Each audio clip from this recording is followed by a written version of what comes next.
अस्सलाम वालेकुम everyone, welcome back to my YouTube channel.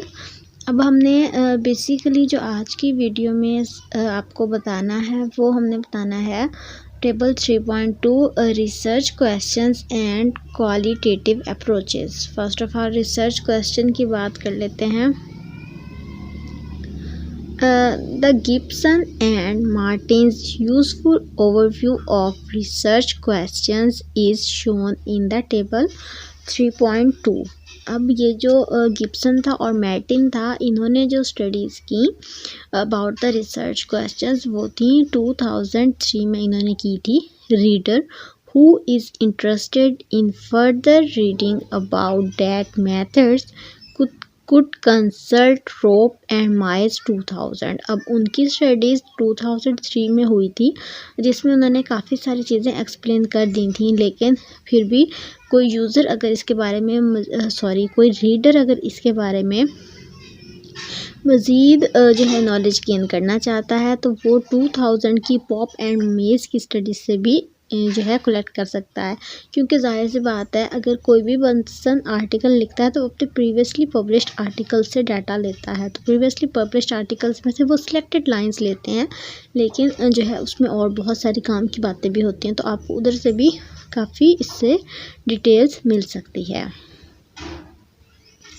इनमें जो है डाटा को हम using in depth interviews of the individual or the groups, यानी कि फोकस ग्रुप के वे में भी कर सकते हैं। और उसके बाद हमारे पास ये टेबल है, इसको हम डिटेल से आपके साथ एक्सप्लेन करके बता देते हैं कि क्या क्या जो है क्वेश्चंस हो सकते हैं।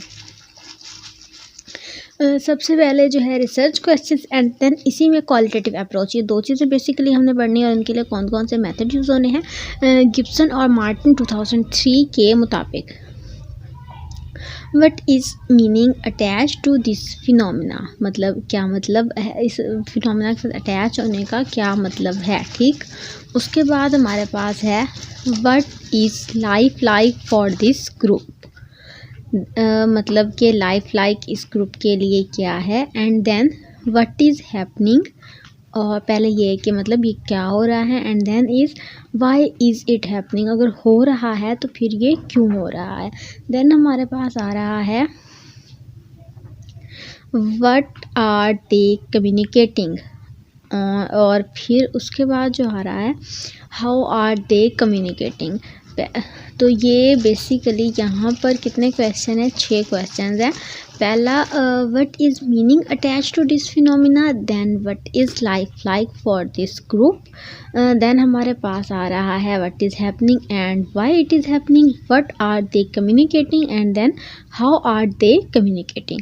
देन हम नेक्स्ट इसकी जो पार्ट था जब उसमें आए तो इसमें first one is phenomenology which is belong to philosophy. Phenomenology के बाद हमारे पास जो सेकंड है वो है एथनोग्राफी। एथनोग्राफी हमारे पास क्या है, एंथ्रोपोलॉजी। एंथ्रोपोलॉजी के बाद हमारे पास जो थर्ड है ना वो है ग्राउंडेड थ्योरी सोशियोलॉजी। तो उसके बाद हमारे पास जो फोर्थ है वो हमारे पास है डिस्कोर्स एनालिसिस। डिस्कोर्स एनालिसिस में हमारे पास फर्दर सोशियोलॉजी आ जाता है, लिंग्विस्टिक्स आ जाते हैं। उसके बाद कॉमन मेथड्स की जब हम बात करेंगे तो इसमें इन डेप्थ इंटरव्यूअर्स आ जाएंगे और एनालिसिस ऑफ पर्सनल राइटिंग्स, ये दो चीज़ें आ जाएंगी। सेकंड हमारे पास है participant observation, formal and informal interviews, video और photographic analysis. Third one and second last one is in depth interviews, focus groups, और जो हमारे पास सबसे आखिर में है वो है डॉक्यूमेंट एनालिसिस। इस तरह करके हमारे पास ये 4 के 4 पूरे हो जाते हैं और ये जो हम स्टडी रिसर्च क्वेश्चंस के हिसाब से कर रहे थे इसके जो है सारे के सारे पार्ट डन हो जाते हैं। क्वेश्चंस भी हो गए, अप्रोच भी हो गई और मेथड्स जो यूज़ हुए थे वो भी हो गए। तो अगर इस सब के रिगार्डिंगली कोई क्वेश्चन है आपका तो आप ज़रूर पूछें। अल्लाह हाफिज़।